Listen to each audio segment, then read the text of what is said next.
Okay. Today's topic is about adding mixed number with similar fractional parts. So, meron siyang mga rules. And here are the rules. Add the whole number first, and add similar fractions, and express the result in its simplest form. So, para maintindihan natin ang topic na to, we have to perform it in some exercises.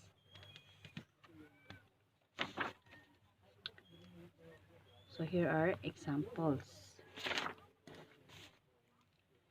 So, by the way, this is what we call mixed number. When we say mixed number, it is made up of a whole number and a fraction. Okay?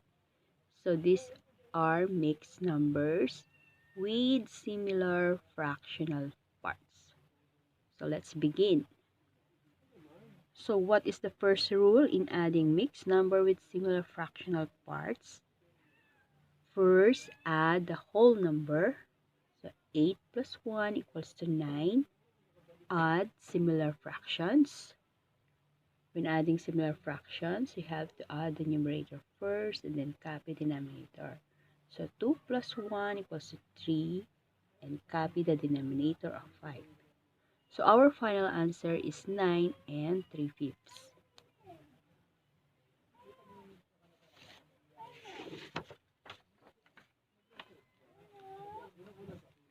Number 2. Add the whole number. 4 plus 9 equals 13. Add similar fractions. 3 plus 2 equals 5. Copy denominator. And our final answer is 13 and 5/7.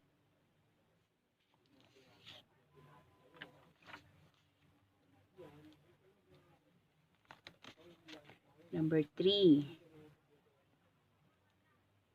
Okay.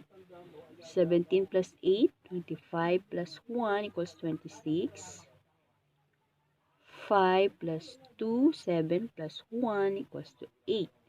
Copy denominator of 10.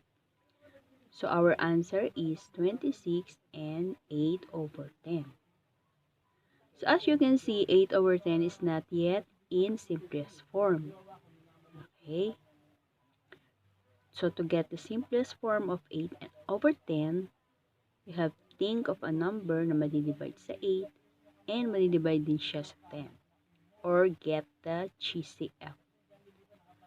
So the GCF or the greatest common factor of 8 and 10 is 2. Kasi madidivide sila pareho sa 2. So 8 divided by 2 equals to 4. 10 divided by 2 equals to 5. So 4/5 or 4/5 is the simplest form of 8/10. So our final answer is 26 and 4/5. So this is the simplified form.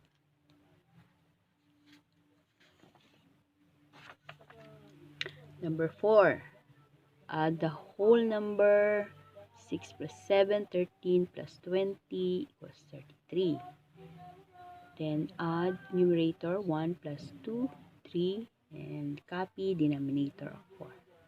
So our final answer is 33 and 3/4. Okay? Number 5. 12 plus 9 equals 21 plus 20 equals 41. And then 3 plus 1 equals 4. Copy denominator of 7.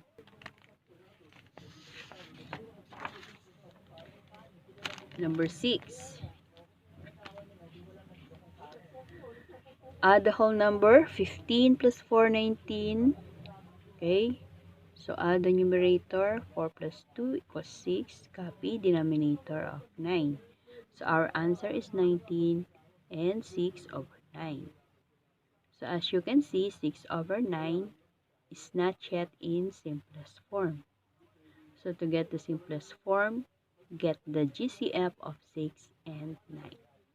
And the GCF or greatest common factor of 6 and 9 is 3 because they can both divided by 3. So 6 divided by 3 is 2, 9 divided by 3 is 3. So 2/3 is the simplest form of 6 over 9. And our final answer is 19 and 2/3. Simplified na siya. So that is our topic for today. Adding mixed number with similar fractional parts. Okay, that's it. That's all for now. Thanks and have a nice day.